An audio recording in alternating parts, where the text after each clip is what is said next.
दुआ में आवे।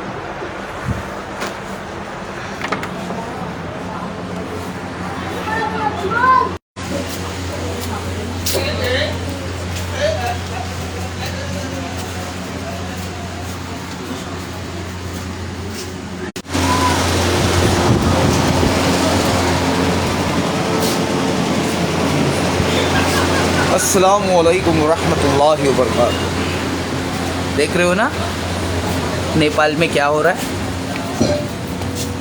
बेटा खुल गए याजूज व माजूज के लश्कर तमाम। चश्मे मुस्लिम देख लो, तफसीर हरफ यंसील। थोड़ा रुकना, ये चटाई वटाई थोड़ा लपेट लेता हूँ, उसके बाद में तुम लोगों को लपेटता हूँ मैं, ठीक है।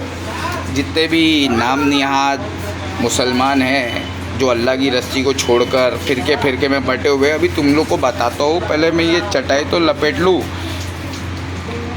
उसके बाद में तुमको भी लपेटूँगा इंशाअल्लाह।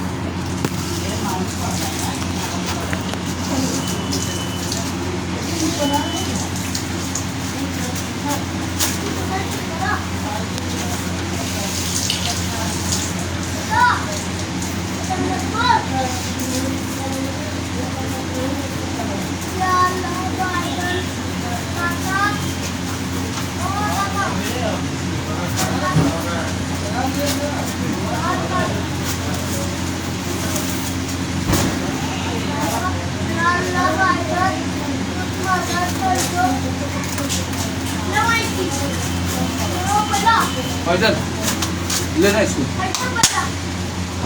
ले इसको फैजल। जज़ाकल्लाह खैरन कसीरा, अल्लाह आपको इसका जज़ाए खैर देगा आखिरत में। यहाँ पे कुछ नहीं लेने का अपने को, जो कुछ भी लेने का आखिरत में अल्लाह से ले लेंगे। राइट फैजल भाई, you are online, your life bro.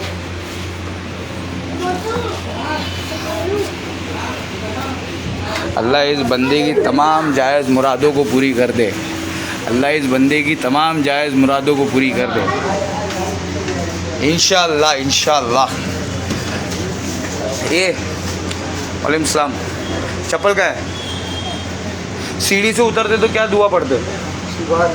माशाअल्लाह माशाअल्लाह माशाअल्लाह। देखा, ये है सुन्नियों की मस्जिद, असली अहले सुन्नत वल जमात। परस लोग इसको अहले खबीज़ों की मस्जिद बोलते हैं, हाँ, वहाबियों की मस्जिद है ऐसा बोलते हैं। लेकिन हम आपको बता रहे हैं भैया, ये सुन्नियों की मस्जिद है। मतलब इतनी सारी मस्जिदें घूमने के बाद में एक जिसमें हमको सही से ढंग का बेसिक नॉलेज मिला। क्या मिला? Basic knowledge. सब कुछ खुदा से मांग लिया मुस्तफ़ा को मांग कर। सब कुछ खुदा से मांग लिया मुस्तफ़ा को मांग कर। अब उठते नहीं हैं हाथ मेरे इस दुआ के बाद। भैया जिसके पास मुहम्मदुर रसूलुल्लाह है उसके पास सब कुछ है, और जिसके पास मुहम्मदुर रसूलुल्लाह नहीं है उसके पास में कुछ भी नहीं, ठीक है। तो की वफ़ा तूने मोहम्मद से तो हम तेरे, ये जहाँ क्या चीज़ है लोहो कलम तेरे। तो हमारे यहाँ पर है ना, आपको फुल नॉलेज मिलेगा अगर आप हमको इज्जत दोगे। Give respect if you want knowledge, otherwise get insulted. तो भैया यहाँ पर है ना, नेपाल के अंदर जो चल रहा है वो याजूज और माजूज की लश्कर खुल चुकी है। क्या बोलते हैं साजिद भाई, खैरियत से? तो पब्लिक पूछ रही नेपाल के अंदर क्या हुआ। मैं बता रहा हूँ भैया, दज्जाल खुल चुका है। ये दज्जाली दौर है, तुम्हारी शरीयत ख़त्म हो चुकी है। तुम्हारा खलीफा कहाँ है? कहाँ है तुम्हारी सुन्नत? अल्लाह के रसूल सल्लल्लाहु अलैहि वसल्लम फरमा के गए, मैं तुम्हें दो चीज़ें दिए जा रहा हूँ, जब तक इन दो चीज़ों को तुम मजबूती से पकड़ के रखोगे तुम्हें कोई गुमराह नहीं कर सकता। मतलब अल्लाह की किताब और नबी की सुन्नत। समझ में आ रहा है? एग्जाम्पल सेट कर रहा हूँ, याजूज माजूज नहीं खुले ना, ये है नबी की सुन्नत। इससे है ना मुहम्मदुर रसूलुल्लाह सल्लल्लाहु अलैहि वसल्लम और उनके जितने भी दीवाने हैं वो इससे दाद गसते हैं। ये क्या है मालूम है? ये सुन्नत है। ये 1400 साल पुराना टूथब्रश है। मुसलमानों, तुम्हारे ओरल हाइजीन के लिए, तुम्हारे ओरल हेल्थ के लिए ये सबसे बेस्ट चीज़ है। लेकिन नहीं, तुमको याजूज माजूज का गू चाहिए, कभी पेप्सोडेंट चाहिए, कभी कोलगेट चाहिए, तब कभी क्या क्या चाहिए तुमको, बताओ ना। याजूज माजूज का बनाया हुआ कैंसरस टूथपेस्ट चाहिए तुमको, ये नहीं चाहिए। याजूज माजूज नहीं खुला है तो ये सबको ओरल कैंसर, ये ब्रश करने वाले लोगों को ओरल कैंसर क्यों हो रहा है? भाई ना दारू पी रहे हैं ना सिगरेट पी रहे हैं, फिर भी कैंसर हो रहा है। याजूज माजूज जब खुल जाएंगे तो पूरी दुनिया के अंदर करप्शन फैलाएंगे, पूरी दुनिया के अंदर शरीयत ख़त्म करके सूदी निज़ाम लेकर आएंगे और फिर चोर लोगों को गद्दी पे बिठाएंगे और आवाम को लूटते चले जाएंगे। तो आवाम क्या करेगी? जैसा नेपाल के अंदर नेताओं का हाल की है, आवाम भी वही करेगी। क्यों? क्योंकि ये सरकार दज्जाली सरकार है। खुल गए याजूज व माजूज के लश्करे तमाम, हमारे फ़िरका परस्त मौलाना बन गए हजाम। ठीक है, ये हमारे उम्मत मोहम्मदिया, हमारे मुसलमान भाइयों को ही टुकड़े टुकड़े गैंग बनाकर आपस में लूट रहे हैं, इनकी ताकतों को तोड़ रहे हैं। फिर उसके बाद में तुम अल्लाह को पुकार रहे हो और अल्लाह तुम्हारी मदद भी नहीं कर रहा है। तो भैया तुम जब तक सही से इल्म नहीं हासिल करोगे, रब्बी ज़िदनी इल्मा, जब अल्लाह से दुआ करो तो सच्चे दिल से दुआ करो और इल्म हासिल करो तो सच्चे लोगों से हासिल करो। ठीक है, इल्म के बगैर तुम नमाज कैसे पढ़ोगे ये बताओ मेरे को। अल्लाह ताला ने तुमको सिर्फ नमाज अपनी इबादत के लिए पैदा किया है, तो तुम इबादत कैसे करोगे? बरेलवी के तरीके से करोगे, देवबंदी के तरीके से करोगे, या मुहम्मदुर रसूलुल्लाह सल्लल्लाहु अलैहि वसल्लम के तरीके से करोगे? ये सवाल का जवाब देना। याजूज माजूज का नॉलेज तो तुमको बाद में मिलेगा, पहले बेसिक बात करो, बेसिक। यूँ तो सैयद भी हो, मिर्ज़ा भी हो, खान भी हो, बरेलवी देवबंदी जैसी खान भी हो, तुम सभी कुछ हो, बताओ कि मुसलमान भी हो। I am talking to Heera gold के दलालों, मोतियुर रहमान। किसने रखा तेरा नाम मोतियुर रहमान? ये है नोएरा शेख जैसे टापा का मोटी का शैतान। अभी तेरे बोल वचन सुन सुन के मोतियुर रहमान, सॉरी मोटी का शैतान, तेरे बोल वचन सुन सुन के हमने है ना हीरा गोल्ड की जो नोएरा शेख है, आलिमा नहीं जालिमा, वो नोएरा शेख पे हमने कंप्लेंट नहीं किया और हम कंप्लेंट करेगी भी नहीं। ठीक है, लेकिन हम इन्वेस्टर लोगों को बोल रहे हैं भैया कि इन दलालों को छोड़ना नहीं। आप लोग कंप्लेंट करो तभी जाके आपको लीगल इन्वेस्टर आपको सरकार मानेगी, वरना ये पुलिस वाले अगर तुम लोग अगर कंप्लेंट नहीं डालोगे तो ये पूरा पैसा है ना ये फिर सरकार अकेले खा जाएगी। तो बोलना नहीं क्या? सरकार को मत बोलना गलत है, उसको नहीं ठहराना जिम्मेदार। तुमको खुद को समझना पड़ेगा कि ये कौन सा दौर चल रहा है। अपने आप को बच्चे लोगों को इंग्लिश पढ़ाने के लिए दज्जाली स्कूल में डालते हो और तुम लोग मदरसे के अंदर नहीं डालते हो, इस्लाम की तालीमात नहीं देते हो, तो फिर जन्नत की खुशबू भी नहीं मिलेगी सूंघने के लिए। समझ में आया? क्या बोल रहा? बोल, क्या बोल रहा है? किधर बोल? हाँ, 1 रुपये चाहिए, 1 रुपये चाहिए। अरे मेरे को नोएरा शेख नाम की एक जालिमा ने लूट डाला है। मैं सैयद मिराज रब्बानी, तौसीफुर रहमान, जलालुद्दीन कासमी जैसे लोगों को सुनकर मैं बर्बाद हो गया हूँ। मैं तो को 1 रुपया कहाँ से दूँ? मैं तो को 1 रुपया कहाँ से दूँ? हाँ, 1 रुपया नहीं है मेरे पास, 5 रुपया चलेगा? चलेगा? देखो इसको 1 रुपया नहीं है, इसको 5 रुपया चलेगा। ठीक है, मैं अल्लाह के नाम पे तेरे को दे रहा हूँ, तू दुआ देना बदले में। ठीक है, ये धागा वटाते फ्री में मिल गया तेरे को। तो भैया हर हर महादेव, घर घर महादेव, पाकिस्तान तक पहुंचा के छोड़ेंगे। बचपन से महादेव को ढूंढ रहा था मैं, मंदिरों के अंदर लाइन लगा के लोटा लेके खड़ा था, फिरका परस्त मुल्लों की पिल्ले ने हमको छेड़ दिया। अभी मैं तुम्हारे मुल्लों को छेड़ने के लिए आ गया हूँ। महादेव पूरी दुनिया का रब्बुल आलमीन, पूरी दुनिया को चलाने वाला वो महादेव हमको मुहम्मदुर रसूलुल्लाह के कुरान में मिला। कौन है असली महादेव? अरे मुहम्मदुर रसूलुल्लाह को पहचान लो। मुहम्मदुर रसूलुल्लाह महादेव के सबसे बेहतरीन महापुरुष है। मुहम्मदुर रसूलुल्लाह महादेव के सबसे बेहतरीन और सबसे आखिरी महापुरुष है। उसके बाद में महादेव की बातें समझाने के लिए कोई नहीं आएगा। अबे फिरका परद मुल्लो, देख लो नेपाल के अंदर खुल गए याजूज व माजूज के लश्करे तमाम।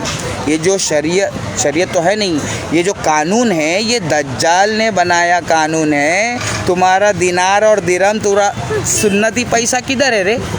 खानी जेब में ये सुन्नत लेके घूम रहे हो और बोल रहे हो कि हम जन्नत में जाएंगे। अब हराम के पिल्लो, असली पैसा किधर है? दिनार और दिरहम, जिसको अल्लाह ताला ने कुरान में जिसको पैसा कहा है वो पैसा किधर है?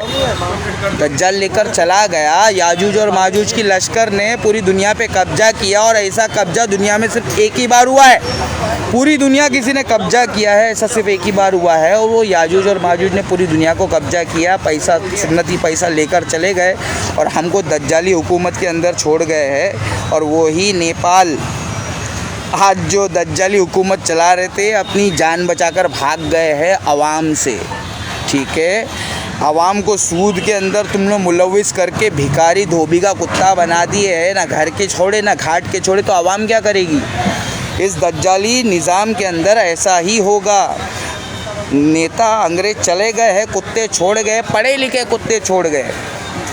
कोई आम कुत्ते नहीं है, लावारिस कुत्ते नहीं है, ये कोई जाहिल कुत्ते नहीं है। अंग्रेज चले गए हैं, पढ़े लिखे कुत्ते छोड़ गए हैं और ये पढ़े लिखे कुत्ते हम ही को काट रहे हैं। बेटा पढ़े लिखे कुत्तों, ना तुम घर के हो ना घाट के हो, तुम मेरे कुत्ते हो। मैं धोबी हूँ और मैं तुम लोगों को है ना ज्ञान देने के लिए आया हूँ। जो नेपाल में हो गया वो हमारे भारत में भी होगा। पता है क्यों? क्योंकि यहाँ की आवाम भी है ना उसको नहीं मानती है, वो अपने आप को ही अल्लाह मानती है, अपने आप को ही भगवान मानती है, तो वो अपने आप ही फैसला कर देती है। जैसा नेपाल के अंदर इन लोगों को है ना भगवान का, दीन का, धर्म का कोई नॉलेज नहीं है। ये लोग है ना दज्जाल की स्कूल में गए और बोले पहले हम बंदर थे, अभी हम बंदर से भी बदतर हो गए हैं। तो नेपाल के अंदर पहले लोग ये पढ़ लिख के स्कूल में इन लोगों को क्या लगा कि पहले हम बंदर थे, हम आदम की औलाद नहीं थे, पहले हम बंदर थे। तो ये बंदर लोगों को बेवकूफ़ बनाकर अभी लोगों को जानवर बनाकर नेपाल की पूरी बर्बादी कर दी है। तो ये सिस्टम कौन सा है बे? ये दज्जाली हुकूमत है, याजूज माजूज आदम की औलाद है, जो हर 1000 में से 999 जहन्नम में जा रहे हैं। और तुम बोल रहे हो कहाँ खुले हैं याजूज माजूज, कहाँ खुले हैं? जाना नेपाल देख ले। हराम के पिल्लो, सूरे अंबिया आयत नंबर 95-96 देख लो। जब वो यहूदी हरामी जो पूरी दुनिया पे कब्जा करके रखे हैं, जब ये फ़िलिस्तीन के अंदर, इज़राइल के अंदर वापस आ जाएंगे ये बनी इज़राइल, तो समझ लेना कि याजूज माजूज खुल गए। 2000 साल तक यहूदी लोग अपने बैतुल मुक़द्दस, अपने शहर के अंदर, अपने करिया के अंदर दाखिल नहीं हो पाए। क्यों? अल्लाह ताला फरमा रहा है बाद औज़ु बिल्लाहि मिनश शैतानिर रजीम व हरामुन अला क़रियतिन अहलकनाहा व अन्नहुम ला यरजून व हरामुन अला क़रियतिन व हरामुन अला क़रियतिन अहलकनाहा व अन्नहुम ला यरजून। वापस दाखिल होने नहीं दूंगा इन हरामियों को बैतुल मुक़द्दस में। हत्ता इज़ा फुतिहत याजूज व माजूज व हुम मिन कुल्ली हदबिन यंसिलून। अपने मुल्ले लोगों के पीछे आग बंद करके चलने वालों, बरेलवी, देवबंदी, सऊदी परस्त, घमंडी, जाके कुरान खोलो। अगर तुम लोगों को जन्नत में जाने का शौक़ होगा तो वही खोलना भैया। बाकी सबको जो फिरका खेल रहे हैं, अल्लाह की रस्सी को छोड़ दो और फिरको में बढ़ जाओ। जब कौम में तुम पर इस तरीके से टूट पड़ेगी जिस तरीके से भूखे खाने पर टूट पड़ते हैं, तो तुम अल्लाह को याद मत करना, क्योंकि अल्लाह तुम्हारी सुनने वाला नहीं है। ठीक है, अस्सलामु अलैकुम वरहमतुल्लाहि वबरकातुहू। तो भैया मोटी के शैतान, बेटा बचा के रखना तुम्हारी दुकान। ठीक है, जैसा नेपाल के अंदर नेपालियों ने किया है, वैसा हीरा गोल्ड के जितने दलाल है तुम्हारे साथ में, जब पैसा नहीं मिलेगा ऑक्शन हो जाने के बाद में, सारा प्रॉपर्टी का पैसा नीलाम हो जाएगा, बिक जाएगा, सारे इन्वेस्टर लोग को पैसा जो मिल जाएगा, जो कंप्लेनेंट है उन लोग को मिलेगा, जो बचेगा वो सरकार खा जाएगी। और उसके बाद में मोटी के शैतान, बेटा हमको पैसा नहीं चाहिए, हीरा गोल्ड के जितने भी दलाल लोग हैं, हमको तुम्हारे मूल्य चाहिए। कौन से मूल्य चाहिए, नाम सुन लो।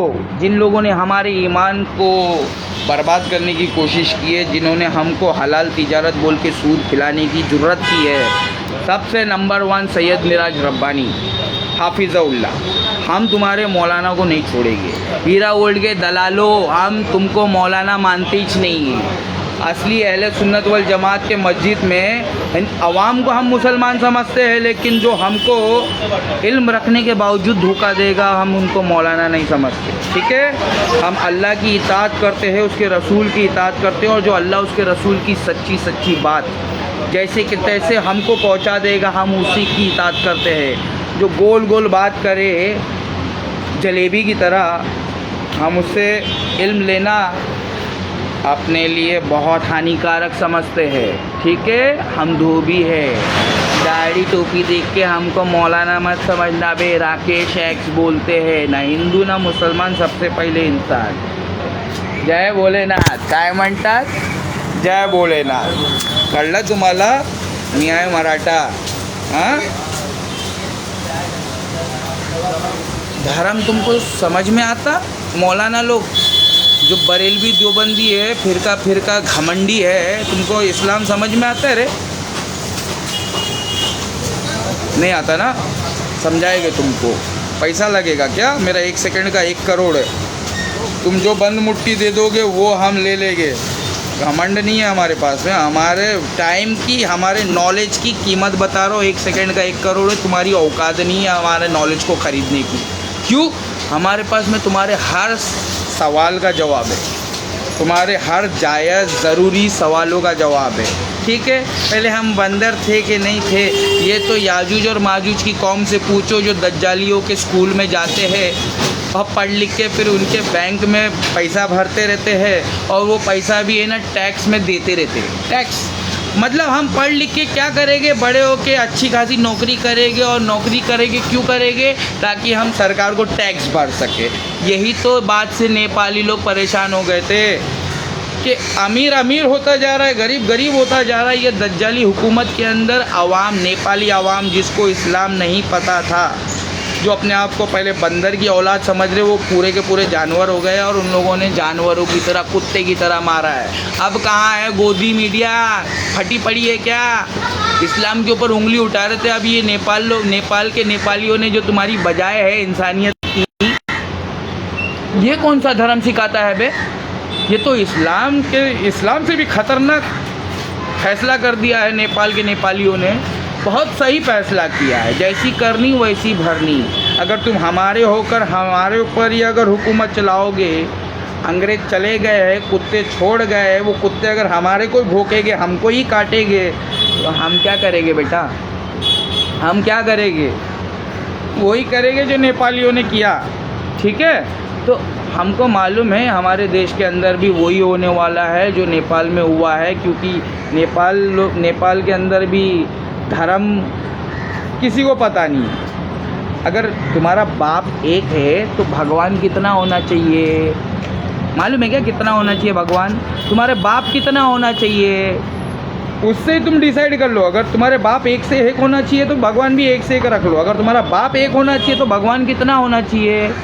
ये सवाल का जवाब देना पड़ेगा तुमको। ठीक है, और जितने भी हमारे देश के अंदर है, क्या इंडिया में ऐसा होगा जैसा नेपाल में हुआ? हाँ, ज़रूर होगा, क्योंकि लिए हमारे देश के अंदर धार्मिक लोग है, लेकिन धर्म वाले से डरते नहीं, भगवान से नहीं डरते, वो खुद ही भगवान है। ठीक है, ईगो सबका सर के ऊपर बैठा है, सबका घमंड सबके सर पे है। जिसको कुछ बोलोगे वो घमंड में आके अपने उसके ईगो को हर्ट कर दिया तो वो है ना बाहर निकल जाएगा तमाशा करने के लिए। जिसके ईगो को हर्ट करोगे उसको तकलीफ़ होएगा। तो नेपालियों के ईगो को हर्ट कर दिया है नेपाल की सरकार ने। तो देखा नेपालियों ने क्या किया।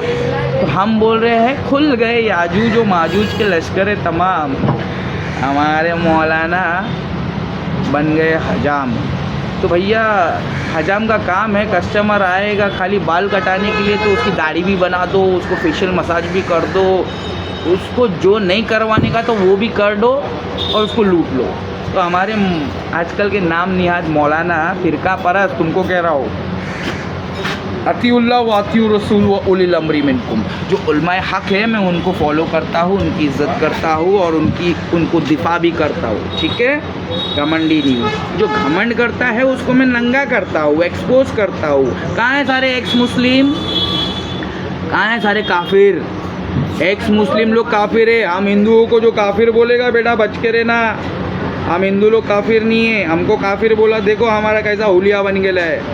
हर हर महादेव, घर घर महादेव। अबे तुम्हारे पाकिस्तान में भी पहुँचा कर छोड़ेंगे रे, समझ में आया? तो पाकिस्तान के मुसलमान हम हिंदुस्तान के मुसलमानों को काफिर समझते हैं ना, हिजड़ा समझते हैं ना। अरे बेटा लेकर आओ ना तुम्हारे मुर्दा इंजीनियर को जेल में से बाहर। कुरान और सुन्नत की बात करने का होगा तो बाहर निकालना, वरना हमारे पास टाइम नहीं है टॉम डिक एंड हैरी से बात करने के लिए, ठीक है। हम कोई जाकिर नायक नहीं है, हम कोई इसरार अहमद साहब नहीं है, हम कोई मुर्दा इंजीनियर नहीं है जो अकेले अकेले उम्मत मोहम्मदिया को गुमराह कर दे। अकेले अकेले नहीं जाने का, अल्लाह उसके रसूल की जमात बताने का, वहाँ से इल्म हमको सिखाने का, हमको सीखने का वहीं से है, तुमसे नहीं सीखने का है हमको, ठीक है। जितने भी Tom Dick and Harry self made मौलाना है ना बेटा, तुम्हारा बाप बोल रहा हूँ मैं, जितने भी एक्स मुस्लिम है ना ये लोग काफिर है। और वो मुर्दा इंजीनियर जो कुरान और सुन्नत को पढ़ता है लेकिन उसके हलक से नीचे नहीं उतर रहा है, सहाबा इकराम को गाली दे रहा, वो काफिर है। बदतरीन किस्म का मुनाफिक है, काफिर से भी बदतर है। लेकिन हम क्या कह रहे हैं मालूम है? सुन्नियों के मस्जिद के मौलाना, हमारे मौलाना क्या बोल रहे हैं? असली सुन्नी जिनको तुम वहाबी बोलते हो, अहले खबीज़ बोलते हो, वो हमारे मौलाना बोल रहे काफिर को भी काफिर नहीं बोलने का, काफिर को भी काफिर नहीं बोलने का। तो तुम किसी को भी काफिर बोलते हो, तुम्हारे पास बहुत ज़्यादा नॉलेज आ गया है, तुम अल्लाह बन गए हो। जैसे नेपाल के नेपाली लोग सब खुद ही सज़ा दे रहे हैं क्योंकि ये लोग अल्लाह को नहीं मानते हैं, अल्लाह के दीन को नहीं मानते हैं, इसलिए लोग अपने हिसाब से कानून हाथ में ले लिए। तो भैया ये जो इस्लाम के कानून के ऊपर उंगली उठा रहे थे बेटा, अभी नेपालियों के बारे में बोलो ना। ये इस्लाम से भी ख़तरनाक जो सज़ा दे रहे हैं नेपाल के नेताओं को नेपाली लोग, अब बोलो ना कौन सा धर्म है ये? इंसानियत का एक ही धर्म है इस्लाम, और इस्लाम जिंदाबाद था, है और रहेगा। ऐसा कोई देश नहीं है, ऐसा कोई गांव नहीं है जहाँ पे तुमको मुसलमान नहीं मिलेगा। तुमको भैया भी मुसलमान मिलेगा, बिहारी भी मुसलमान मिलेगा, बंगाली, गुजराती, पंजाबी और मराठा। आपल्याला मराठा येते, मराठी येते, काय पैसा झाला खोटा आणि पाऊस आला मोठा, काय कळलं तुम्हाला? ओ मिया भाई लोक ऐका जरा, लक्ष देऊन ऐका, पैसा झाला खोटा आणि पावसाला मोठा. कुठून? आईच्या डोळ्यातून. कुठला पाऊस येतोय? रक्ताचा पाऊस येतोय. कळला तुम्हाला? नाही कळला? आता हिंदीमध्ये बोलतो तुम्हाला. जब से लक्ष्मी बनी है गांधी, हम गरीबों की ज़िंदगी में आ गई आंधी. तो हमारे नेपाली लोग ने दिखाया है ना आंधी तूफान, वैसा इंडिया में भी होगा मेरी जान. अगर ये नेता लोग अंग्रेज़ों के कुत्ते, जो अंग्रेज़ चले गए पढ़े लिखे कुत्ते, अगर हमको आपस में लड़ाएंगे तो हमारी इंडिया की पब्लिक भी बहुत शानी है, तुमको कुत्ता बना के दौड़ाएगी. ठीक है. मी कोण? मी गरिबांचा PM कालासाहेब काटरे. मी कोण? मी गरिबांचा PM आहे कालासाहेब काटरे. डॉक्टर देवेंद्र बल्लारा हमारा इंडिया का नंबर 1 डॉक्टर, अकेले अकेले चिल्ला रहा. मैंने कमेंट में डाला कि भैया I know some vital knowledge, some information which are very important for the people of my country. हे भाव नहीं दे रहे ला हमको. ऐसा देश बचाओगे, ऐसे देश की जनता को बचाओगे? और doctor Devendra Ballara, I am telling you are the number 1 doctor of India and you are thinking I am a fool. Do you think I am a fool? Then why don't you come in front? Let's have a friendly debate. Let's have a friendly debate. If you have got some knowledge, doctor Devendra Ballara. अबे मैं India के अंदर एक भी मौलाना नहीं आ रहा, सामने एक भी मौलाना नहीं आ रहा. समझ में आया? जिस नॉलेज को तुम आधा नॉलेज जो तुम दे रहे ना पब्लिक में, उसका आधा नॉलेज हमारे पास में. तो get your knowledge full, get your knowledge completed. If you don't have complete knowledge, your half knowledge is your biggest enemy. You don't have to make any enemies because your half knowledge is your biggest enemy. Okay? half knowledge वाले जितने भी है, बरेलवी, देवबंदी और Saudi परस घमंडी, अब तुम्हारी बारी है बचने नहीं वाले। पहले हीरा गोल्ड के मोती के शैतान को लेने दो और हीरा गोल्ड के इन्वेस्टर लोगों को उनको पैसा दिलाने दो, क्योंकि अभी खिड़की खुली है 7 साल में, अब जाके खिड़की खुली है। हीरा गोल्ड के इन्वेस्टर सब्र कर कर के अगर तुम थक गए हो तो भैया आप सब्र मत करो, अब तुम्हारी कब्र खुद जाएगी। आपा है ना, वो बहुत बड़ी टापा है, उसने नकाब उतार के दिखा दिया, साबित कर दिया कि वो कितना अल्लाह उसके रसूल की दीवानी है। वो तो अब्दुल दिनार है, वो पैसे की दीवानी है। ठीक है, तो नोएरा शेख का जो समधी है, मतलब नोएरा शेख के भाई इस्माइल के साथ में सैयद मिराज रब्बानी साहब ने अपनी बेटी की शादी कराई है। तो भैया हम गरीबों के पैसे से ये बर्बादी जो आई है, हम गरीबों को हमारी बद्दुआ लेना चाहते हो क्या? सैयद मिराज रब्बानी साहब, जलालुद्दीन कासमी, अरशद बशीर मदनी, सनाउल्लाह मदनी, मेरे मुंह से गाली निकलने वाली तुम लोगों के लिए, और तुम लोग गाली खाने लायक हो। व तो इज़्ज़ु मंतशा व तो ज़िल्लु मंतशा, जो सूद लेगा या देगा वो अल्लाह उसके रसूल से जंग करेगा। और तैयार रहना, अल्लाह उसके रसूल के दीवाने भी आएंगे तुम्हारे से मुकाबला करने के लिए। अल्लाह नहीं आएगा घोड़े पे बैठ के, रे हराम के पिल्ले, अल्लाह उसके रसूल के दीवाने आएंगे तुम्हारी औकात तुमको दिखाने के लिए, सरे महफिल में तुम्हारे को जलील और रुसवा करने के लिए आएंगे हम। मेरा 4 लाख रुपया मौलाना तुमसे ले गया, हीरा गोल्ड के दलालों, तुम्हारे से तो हमारे हीरा गोल्ड के इन्वेस्टर निपटेंगे और तुम्हारे मुल्लों से हम निपटेंगे, जो अपने आप को अहले हदीस कहते हैं।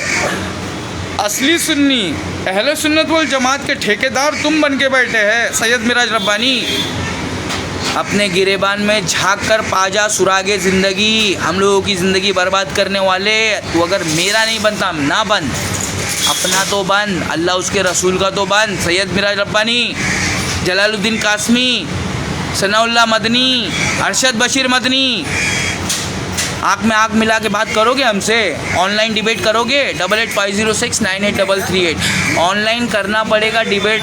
हमें तो अपनों ने लूटा, गैरों में कहाँ दम था। हमारी कश्ती थी डूबी जहाँ, मौलाना तुम लोगों ने हमसे कुरान की आयतों को छुपाया, नबी अकरम सल्लल्लाहु अलैहि वसल्लम की अहादीसों को छुपाया। नबी ने 2 चीज़ें देकर गए, कुरान और सुन्नत। खाली ये सुन्नत बचे लिए। पैसा किधर है? पैसा सुन्नती पैसा किधर है रे हराम के पिल्लो? ये कागज़ का पैसा जो बैंक में से छप के आ रहा है, ये हलाल है? हलाल है? खाली इसी को पकड़ के चलोगे? अब तुमको पकड़ाता हूँ, मेरा वाला बड़ा मोटा वाला पकड़ाता हूँ तुमको अभी, ठीक है? व तो इज़्ज़ु मंतशा व तो ज़िल्लु मंतशा। अगर तुम हमको सच बोलोगे तो इज़्ज़त मिलेगी, अगर तुम हमको झूठ बोलोगे, हमको पता चल गया तो तुमको जलील कर देंगे, जलील।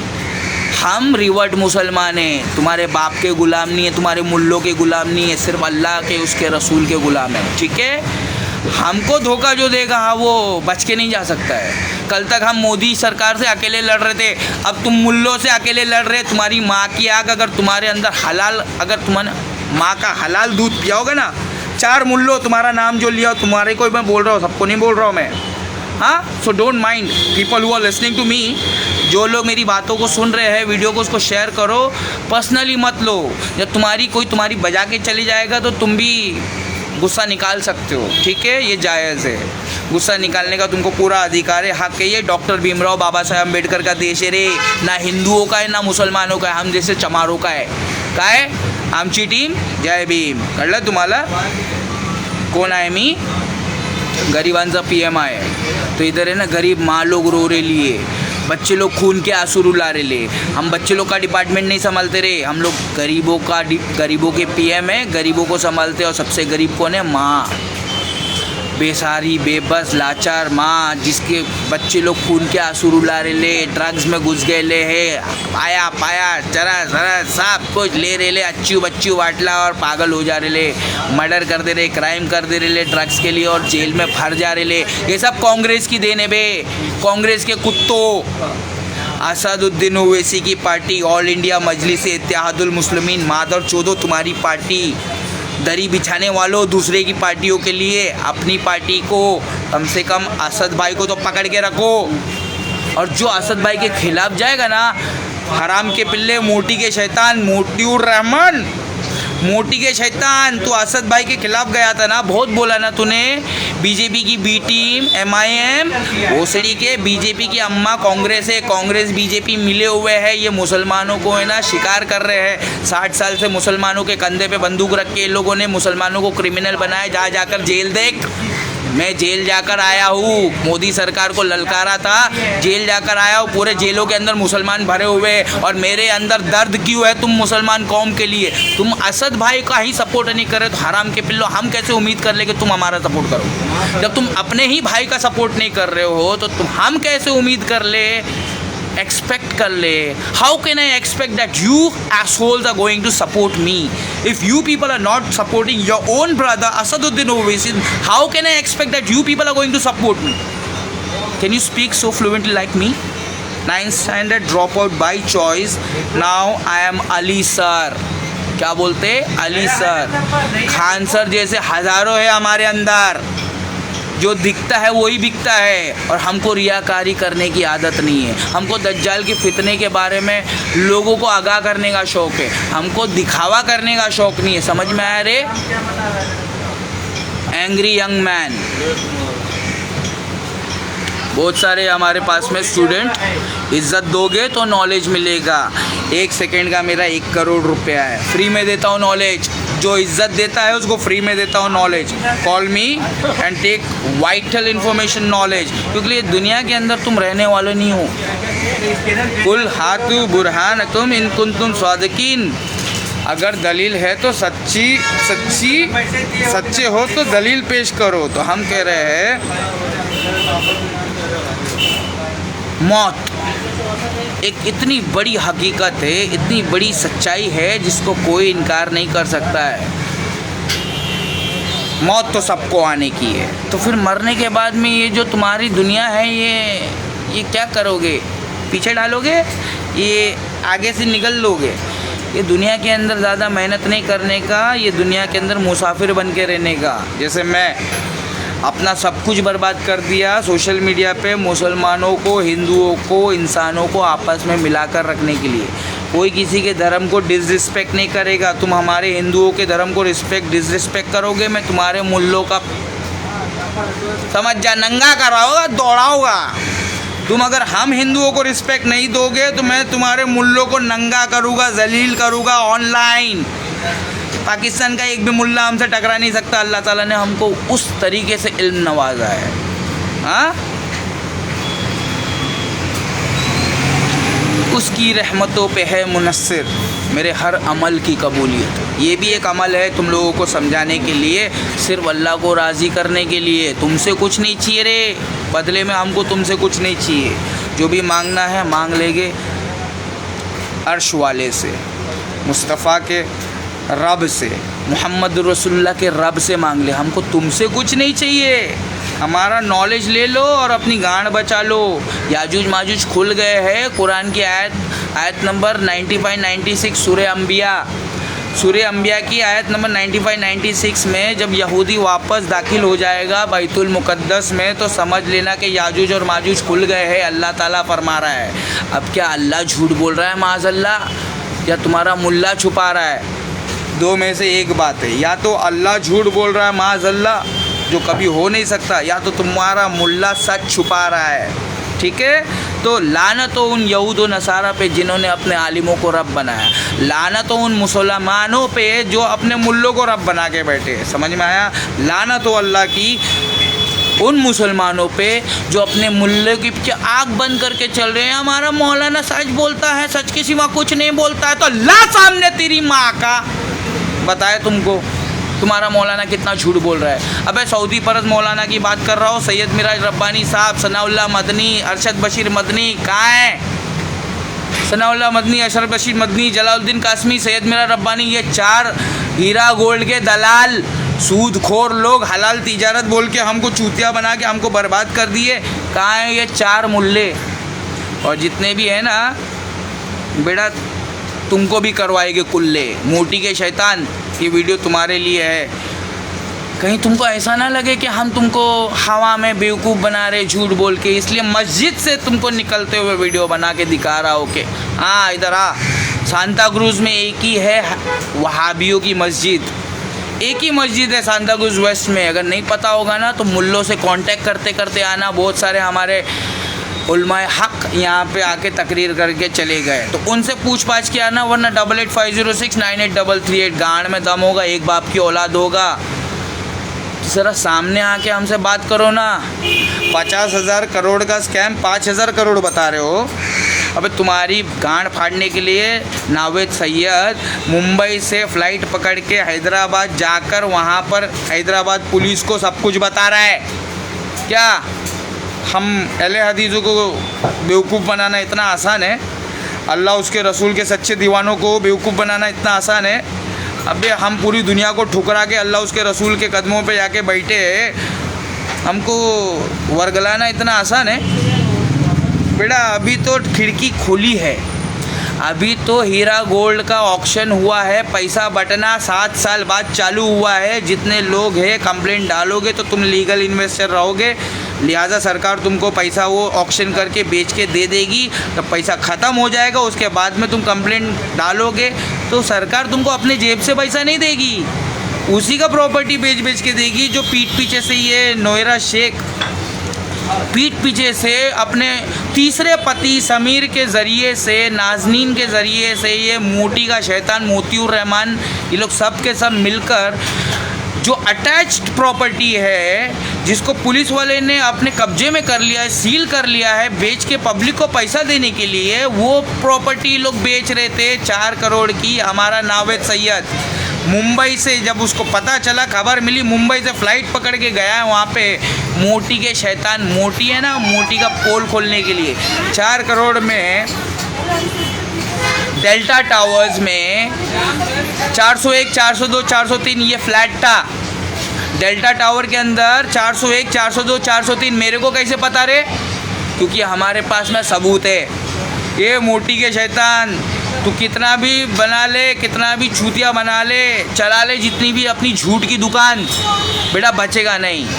ठीक है, सत्यमेव जयते, जीत तो सच्चाई की होने वाली है। तू कितना भी गाज़ा के अंदर यहूदियों की तरह आग मूत ले हम पर, हमारे ऊपर जैसा गाज़ा के मुसलमानों के ऊपर यहूदी लोग आग मूत रहे हैं ना, उस तरीके से मोतीउर रहमान, ये मोटी का शैतान हमारे ऊपर जुल्म कर रहा है, आग मूत रहा है, झूठ बोलकर झूठ की दुकान चला रहा है। बेटा बचने वाले नहीं हो तुम लोग, इन्वेस्टर लोग, ये दलालों को छोड़ना नहीं। और जितने भी ये मुल्ले लोग हैं तुमको हम छोड़ेंगे नहीं। अली भाई बोलते, जो भी बोलते नाप तोल के बोलते, बेटा बच के रहना हमसे, क्योंकि अभी तो शुरुआत हुई है पैसा मिलने की। ये 7 साल बाद हीरा गोल्ड के इन्वेस्टर लोगों को पैसा मिलने की बारी अब भी आई है। तुम 7 साल से बोल रहे हो सब्र करो सब्र करो, मोटी के शैतान, बेटा बच के रहना। अभी तू सब्र करना, जब हम आएंगे ना तुम्हारे पास में तुमको कुत्ता बनाने के लिए, जैसे नेपाल में नेपालियों ने बनाया था, वैसे तो जब हम आएंगे ना तुम्हारे पास में तुमको कुत्ता बनाने के लिए, तो सब्र करना बेटा, क्योंकि हमने 7-8 साल सब्र कर लिया। हम कंप्लेंट नहीं करेंगे, आपके कहने के मुताबिक हम सब्र करेंगे। जब हम तुम्हारे सामने आएंगे ना बेटा, तुम भी सब्र करना, ठीक है। और जितने भी शाने इन्वेस्टर्स हैं, लानत हो उन यहूद व नसारा पे जिन्होंने अपने आलिमों को रब बनाया, तो तुम्हारे ऊपर भी लानत पड़ जाएगी अल्लाह उसके रसूल की, अगर तुमने अपने आलिमों को रब बनाया। आँख बंद करके बोले नहीं सब्र करते हैं, आपा पैसा दे देगी, कुछ नहीं होने वाला छोटे, ठीक है। हमसे गलती हो गई है, हमने मौलाना लोगों की बात को सच समझा, ये जालिमा को हमने आलिमा समझा, दीनदार समझा, ये हमारी गलती थी। ये मौलाना लोगों को तौबा करना चाहिए, और जैसे तौसीफ़ुर रहमान साहब ने तौबा किया, वैसे जलालुद्दीन कासमी को, सैयद मीरा रब्बानी साहब को तौबा करना चाहिए, वरना अपने आप को मिंबर रसूल पे चढ़ना नहीं, इनके खुतबों को सुनना नहीं है, इनके पीछे नमाज़ पढ़ना नहीं है। ये सूदखोर लोग, हरामखोर लोग हमको बेवकूफ़ बना रहे। हलाल तिजारत बोल के आओ ना सामने बेटा, बहुत हम इंतज़ार कर रहे थे, अभी बरेलवी मौलाना से हमारे मौलाना आएंगे और मुनाजरा करेंगे और हमको हक पता चलेगा। अब तुम आओ हमसे मुनाजरा करने के लिए। बरेलवी देवबंदी को साइड में रहने दो। ये मेड इन इंडिया, ये जो फिरका मेड इन इंडिया है ना, इनको साइड में रहने दो। और सऊदी वाले तुम आओ अगर तुम्हारे पास में सच्चाई है तो तुम आओ ना। किस बात का डर है तुमको? ऑनलाइन आओ ना, कि खाली एक्स मुस्लिम वाले लोगों के बारे में फितना फैलाओगे। हम रिवर्ट मुस्लिम के सामने भी आओ ना, ताकि उम्मत मोहम्मदिया को दूध का दूध और पानी का पानी। दिमाग सबके पास है रे जानी। जब होएगा ना डिबेट तो सब लोगों को समझ में आएगा सच पे कौन है, हक पे कौन है और गलत कौन है। ठीक है, तो प्लीज़ हीरा गोल्ड ये क्लीन बोल्ड हो चुका है, इसका सारा प्रॉपर्टी सीज हो चुका है, ऑक्शन में जा चुका है। 600 करोड़ के आसपास रकम मिली है। और बाकी जो इन्वेस्टर सब्र कर रहे हैं मोटी के शैतान के बातों में आकर, आप लोग सब्र करो ताकि आप लोगों का गुस्सा और बढ़े और मोटी का शैतान दौड़ा दौड़ा के तुम दे सको। ठीक है, अस्सलामु अलैकुम वरहमतुल्लाहि वबरकातुहू। और जितने भी लोग जिनको पैसा चाहिए तुम्हारा, क्योंकि ये तुमने पूरी ज़िंदगी की कमाई लगा दी है भाई, अभी तुम लोग रोड पे धोबी के कुत्ते की तरह हो, ना घर के हो ना घाट के हो। अगर तुमको पैसा चाहिए तो नावेद सैयद साहब से जुड़ जाओ, वॉइस ऑफ विक्टिम से जुड़ जाओ। वॉइस ऑफ विक्टिम उनका चैनल है। उनको नवेरा शेख 1 लाख रुपया दे रही थी महीने का मुँह बंद करने का, लेकिन मुसलमान गरीब मुसलमानों की बद्दुआ कौन लेगा? नावेद सैयद ने गरीबों का साथ देना पसंद किया, लेकिन नवेरा शेख की गुलामी पसंद नहीं की। 1 लाख रुपया मिल रहा था, बावजूद इसके कि नावेद सैयद को उसका पूरा पैसा दे चुकी है। फर्स्ट इन्फॉर्मेंट जिन लोगों ने बवाल किया नावेद सैयद उनमें से है, शीमा सैयद उनमें से है। इन सब लोगों को पैसा मिल चुका है। और जो जितने भी हैं आवाम भीड़, तुम लोग तो भेड़ चाल चल रहे हो, तुमको कुछ नहीं मिलने वाला है अगर तुम लोग संगठित नहीं रहोगे। देखा ना, अहले हदीसों की मस्जिद में जाता हूँ नमाज़ पढ़ने के लिए, पता है क्यों? जब इमाम साहब खुतबा देंगे, नाम मोहम्मद आएगा, मैं दुरूद शरीफ पढ़ूँगा, उन पर दुरूद भेजूँगा ताकि अल्लाह मेरे पर रहम करे। और दूसरा ये है कि पहले तो ये है कि नबी अकरम सल्लल्लाहु अलैहि वसल्लम की बात, उनका नाम आए और हम दुरूद भेजें। और दूसरा ये है कि हम इस जमात के साथ में रहेंगे तो कम से कम दूसरे लोगों को तो समझ में आएगा कि हक जमात किधर है। भैया अपने गिरेबान में झाँको, दूसरों पर उंगली उठाने से अच्छा अपने गिरेबान में झाँको। जैसे मैंने अपने गिरेबान में झाँका, मैं हिंदू था, मैंने देखा कि अल्लाह उसके रसूल की किताब, उनकी तालीमात हक है, मैंने तौला, मैंने परखा, उसके बाद में मैंने कलमा पढ़ा और कलमा पढ़ने के बाद में नबी की सुन्नत को रखा। तो तब से अभी तक है ना, मैं पहला लड़का हूँ यहाँ पे मुसलमान जिसने दाढ़ी रखा हुआ। मैं पहला लड़का हूँ यहाँ पे रिवर्ट मुस्लिम जिसने दाढ़ी रखा। मेरे को देखने के बाद में सारे मुसलमान लोग दाढ़ी रख रहे हैं यहाँ पे। कुछ समझ में आ रहा है रे? ये रुतबा बुलंद मिला जिसे मिल गया। अरे Ali, I am not Ali, Ali is one and only. मैं उनके पैरों की धूल भी नहीं हूँ। मैं यहाँ पर तुमको बतलाने के लिए आया हूँ कि भैया अल्लाह की रस्सी को तुम लोग छोड़ चुके हो और नेपालियों की तरह भटक चुके हो और नेपाली सरकार की तरह नेता तुमको धोबी का कुत्ता बना चुके हैं। क्योंकि ये दौर किसका है? ये दज्जाल का दौर है। दज्जाल खुल गया है। तुमको दज्जाल नज़र नहीं आएगा, मोमिनों को सिर्फ नज़र आएगा उसके माथे पे लिखा काफारा। दज्जाल के माथे पे लिखा काफारा सिर्फ मोमिनों को नज़र आएगा। हराम के पिल्लो, अल्लाह की रस्सी को छोड़ने वालों, तुमको नज़र नहीं आएगा। दज्जाल खुल चुका है। अगर दज्जाल नहीं खुला है तो नबी अकरम सल्लल्लाहु अलैहि वसल्लम मदीना में किसको ढूंढने गए थे उमर रज़ी अल्लाह तआला अन्हु के साथ? ये सवाल का जवाब चाहिए। दज्जाल अगर नहीं खुला है तो नबी अकरम सल्लल्लाहु अलैहि वसल्लम, हम गरीबों की आन बान और शान मुहम्मदुर रसूलुल्लाह किसको ढूंढने गए थे मदीना में? उमर रज़ी अल्लाह तआला अन्हु को लेकर। अगर दज्जाल नहीं खुला है तो नबी अकरम सल्लल्लाहु अलैहि वसल्लम किसको ढूंढने गए थे? क्योंकि नबी ही थे वो मुहम्मदुर रसूलुल्लाह ही की ज़ात थी जिन्होंने हमको बताया था कि दज्जाल बंधा हुआ है। और मैं कह रहा हूँ दज्जाल खुल चुका है। हराम के पिल्लो, नेपाल के अंदर नेपालियों ने जो सरकार गिराई है दज्जाली सरकार है। इंडिया में भी दज्जाली सरकार है। सऊदी में भी मोहम्मद बिन सलमान वो दज्जाल की औलाद है। समझ में आया? नहीं आया? आओ कुरान और सुन्नत लेकर आओ, तेरी किताब खोल करके तुमको दलील देंगे, तब तुमको पता चलेगा हमारा भाव। अस्सलामु अलैकुम वरहमतुल्लाहि वबरकातुहू। Any comments by? Any comment? Any question? If people is having any question, please comment down. I'll try my best to give you the exact question answer. क्या भैया गलत बोला क्या कुछ? सब बराबर लिया ना? मतलब हम किसी की गुलामी नहीं, हम अल्लाह के गुलाम हैं। कोई मौलाना हमको बेवकूफ़ बनाएगा, हमको 4 लाख रुपया लूट लिए है तो हमको उसको छोड़ेंगे? इधर हिंदू हिंदू आपस में लड़ ले रहे, खूनम खून कर दे रहे, तो हम कैसे छोड़ दे? त्यौहार के अंदर मार रहे तो त्यौहार ख़त्म होने के बाद में बोल रहे, तो हमारे अंदर इतनी तो इंसानियत है। तो हीरा गोल्ड के जितने भी दलाल है, बच के रहना बेटा। मैं आऊँगा तुम्हारे सामने, अगर तुम नहीं आओगे हमारे सामने तो इंशाल्लाह हम ज़रूर आएंगे। मोटी के शैतान तेरे सामने फिर इतना भन भना के देखे ना, कुछ नज़र नहीं आ रहा है, ऐसे ही होने वाला है तेरे साथ। मोटी के शैतान, बच के रहना। बंद कर दे अपनी झूठ की दुकान, ठीक है? आपा को बोलो जल्दी जल्दी टापा हमारा पैसा दे दो, नहीं तो फिर शॉर्ट हो जाएगा, कहीं मुंह दिखाने लायक नहीं रहोगे, ना ज़मीन पर ना अल्लाह के दर पर, ठीक है? अस्सलामु अलैकुम रहमतुल्लाह।